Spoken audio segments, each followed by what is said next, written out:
Adam mengonfirmasikan kepada Allah dengan bertanya, menyampaikan. Qala, Rabb, alam takhluqni biyadik? Ya, Adam mengatakan, ya Allah, bukankah engkau yang mencipta aku dengan tanganmu, dengan kuasamu? Qala, bala, kan? Kemudian Allah menjawab, ya. Qala, Adam kemudian mengonfirmasi lagi, bertanya lagi, Rabb, alam tanfakh fiyya min rohik? Ya Allah, bukankah rohku juga berasal darimu? Engkau yang meniupkannya sehingga aku menjadi hamba, kan, yang berkehidupan. Qala, Allah menjawab, bala, ya tentu saja Adam. Ya, qala, Adam kemudian berkata lagi, Rabb, alam tuskinni jannatak? Ya Allah, bukankah engkau yang menempatkan aku dalam surgamu? Kan? Kemudian qala, Allah Subhanahu wa taala menjawab, bala, ya tentu saja. Ya, qala, kemudian Adam mengonfirmasi kembali, bertanya lagi, Rabb, ya Allah, alam tasbiq rahmatuk ghadabak? Ya Allah, bukankah rahmatmu senantiasa mendahului amarahmu? Masya Allah. Qala, Allah menjawab, bala, ya tentu saja.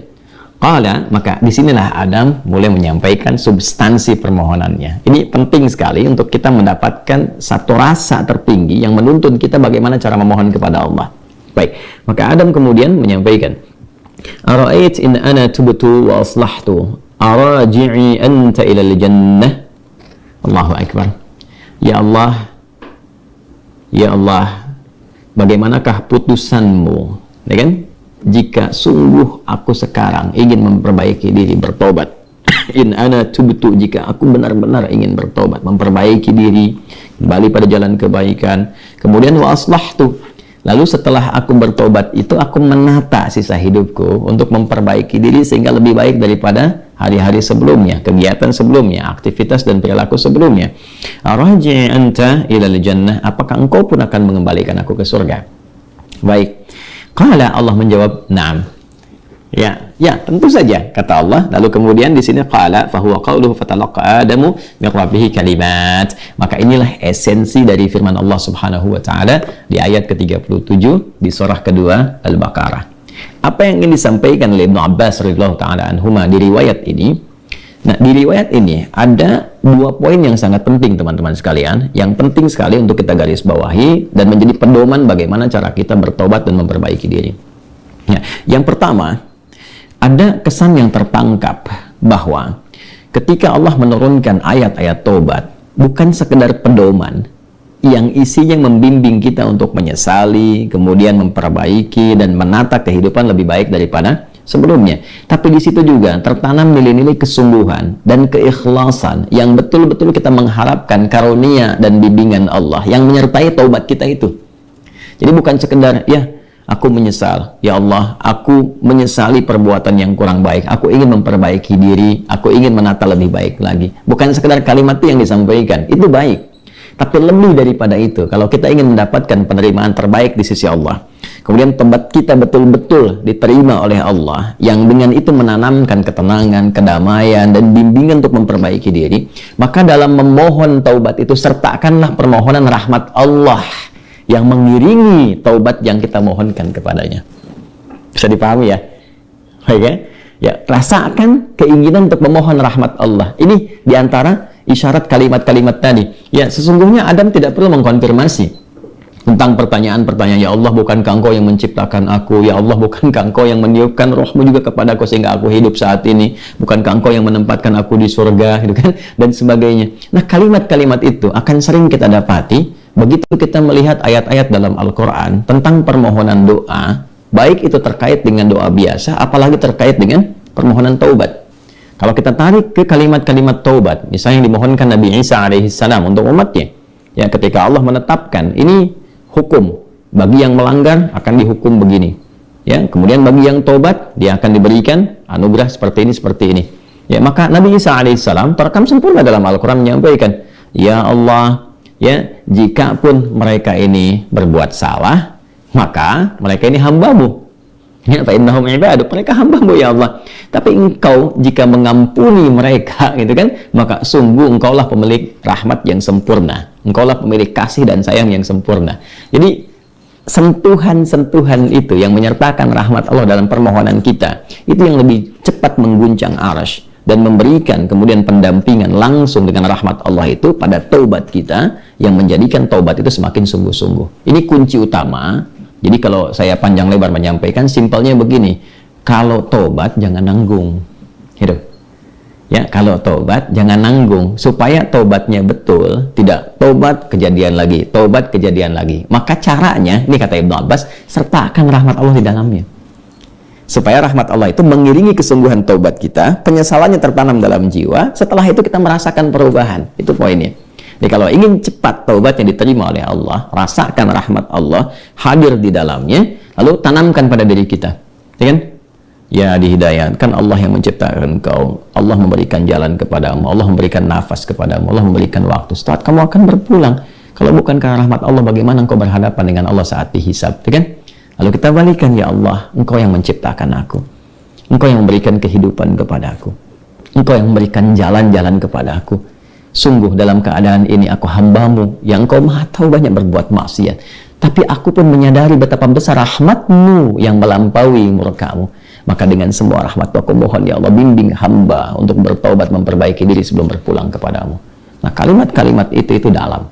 Itu poin yang pertama. Ya? Jadi singkatnya itu, jika ingin bertobat, jangan nanggung, sertakan rahmat Allah di dalamnya, sehingga membuat kita lebih serius dan lebih kemudian merasa ya dalam jiwa kita untuk kembali kepada Allah. Yang kedua, ada poin anugerah. Ya, orang-orang yang tobatnya serius, yang benar untuk memperbaiki diri, bukan sekedar formalitas dia bertobat ya dengan istighfar misalnya, walaupun di situ pasti ada jalan kebaikan. Nah, orang-orang kembali yang berusaha dengan serius tobat, dia memperbaiki diri, maka di situ mendapat jaminan dari Allah Subhanahu wa taala. Lewat dialog ini, Allah bukan hanya akan membimbing ia untuk memperbaiki dirinya lebih baik dari sebelumnya, lebih tenang, lebih damai, lebih nyaman. Jadi ingat ya, taubat itu hal yang pertama Allah berikan, itu bukan materi dunia dulu. Bukan kedudukannya langsung naik, begitu tidak. Ya, bukan materi bertambah langsung kaya, bukan ilmu langsung banyak, tidak. Yang diberikan kelapangan dulu. Ketenangan, kelapangan, kedamaian, dibersihkan yang kotor-kotornya, baru datang melimpah. Ya, baru datang melimpah. Anugerah-anugerah sesuai dengan pilihan hidup kita untuk beribadah dan sebagai bekal kembali kepada Allah.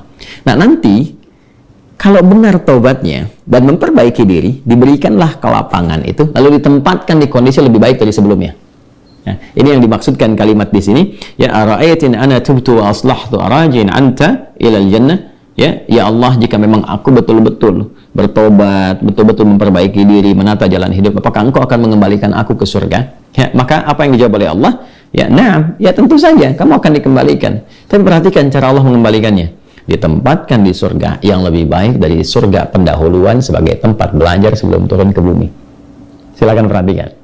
Bukankah di surga saat Adam belum turun ke bumi, hanya untuk berlatih materi sebelum turun, ya apa yang harus kerjakan, harus tinggalkan, bukankah di dalamnya ada ujian?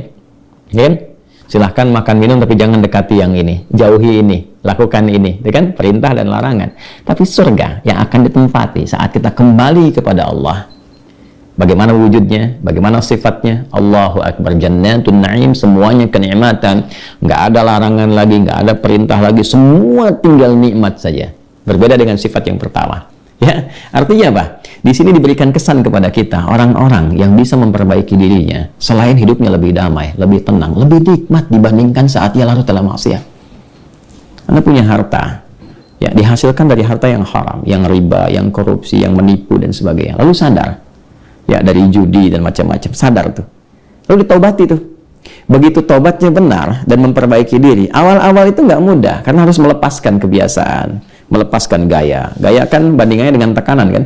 F berbanding lurus dengan P kan? Ya, gaya berbanding lurus dengan tekanan kan? Artinya semakin banyak gaya semakin tertekan kan? Ya. Nah, ketika itu dilepaskan, tekanan kan tinggi juga. Ya, tapi apa yang terjadi? Balasannya ketenangan setelah itu. Kedamaian. Setelah tenang, damai dibalik sama Allah tuh. Dibalik, diperbaiki hidupnya, lebih enak lagi, lebih menikmati kehidupan, lebih berkah, lebih tenang, gak dikejar apa-apa. Yang paling menarik, pulangnya pun disambut. Allah perintahkan pada malaikat sambut dia dari mulai sakaratul mautnya, langsung disambut dengan kalimat-kalimat ketenangan. Ya ayyatuhan nafsul mutmainnah, hei jiwa yang tenang, irji'i ila rabbiki radiyatan mardiyah, cepat balik kepada Rabbmu, ya kan? Kembali kepada Tuhanmu dengan keadaan yang nyaman. Aku ridha dengan amalmu, engkau pun ridha dengan pemberianku. Kemudian apa? Fadkhuli fi ibadi wadkhuli jannati, masuk dalam golongan hamba aku siapkan surga untukmu. Nah, surga yang diinformasikan dalam sakaratul mautnya, aku siapkan surga untukmu, itu lebih indah, lebih baik dari semua kemewahan yang pernah ia rasakan di dunia, dan itu nggak ada bandingannya, walaupun setetes. Walau setetes. Itu poinnya. Jadi bertobat itu mesti punya motivasi. Ya, jadi kalau nggak ada motivasi, sulit kita melakukan itu. Motivasi terbaiknya adalah, nih, mau sampai kapan larut dalam maksiat? Bagaimana kalau sedang bermaksiat itu wafat? Ketika sudah menyadari itu, cepat perbaiki, cepat bertobat. Begitu tobat itu dilakukan dengan benar, janji Allah turun. Ya, selain dibimbing, diberikan ketenangan, kedamaian, dibalikin lagi, lebih nikmat dari sebelumnya. Lalu dibimbing mendapatkan sesuai dengan bekalnya. Kalau ilmu dikuatkan dia, supaya cari surga dengan ilmunya. Kalau kedudukan diatur, supaya tidak mendapatkan kedudukan dengan nyogok, dengan korupsi, kan? Dan macam-macam. Naik itu, sesuai dengan maslahat dia. Dan kalaupun dapat harta dengan cara yang benar, nggak usah nipu, ya, nggak usah korupsi, nggak usah macam-macam, gitu. Dapat dia ditempatkan sampai dia jaga sampai wafat aja. Begitu meninggal, dapat yang terbaik, lebih indah dari suasana yang dia dapatkan sebelumnya. Itu spiritnya. Ya, itu yang tadi saya katakan, menjadikan Allah sangat mencintai orang yang selalu berusaha menata dirinya lebih baik. Bertobat terus, tobat lisan, tobat pandangan, tobat pendengaran, sampai tobat kaki, sampai dia merasakan perubahan dari semua organ tubuhnya. Tobat mata, dia berlatih. Jangan dikira kalau tobat itu, fungsi mata itu akan selesai dengan memandang saja. Tidak, tantangannya ada. Nah, nanti keberhasilan tobatnya itu diukur dengan ketika memandang yang tidak diinginkan oleh imannya, dia bisa elakkan pandangan. Itulah ghadul basar. Ya, telinga juga begitu. Kalau sudah nanti cukup bagus, terlatih dengan tobatnya, dia akan hanya gunakan refleks pendengaran untuk yang baik saja, sampai ke ujung kaki. Demikian. Nah, itu kalau sudah ada ciri seperti itu, sikapnya berubah, ini tanda pertama bahwa tobatnya diterima oleh Allah Subhanahu wa Ta'ala.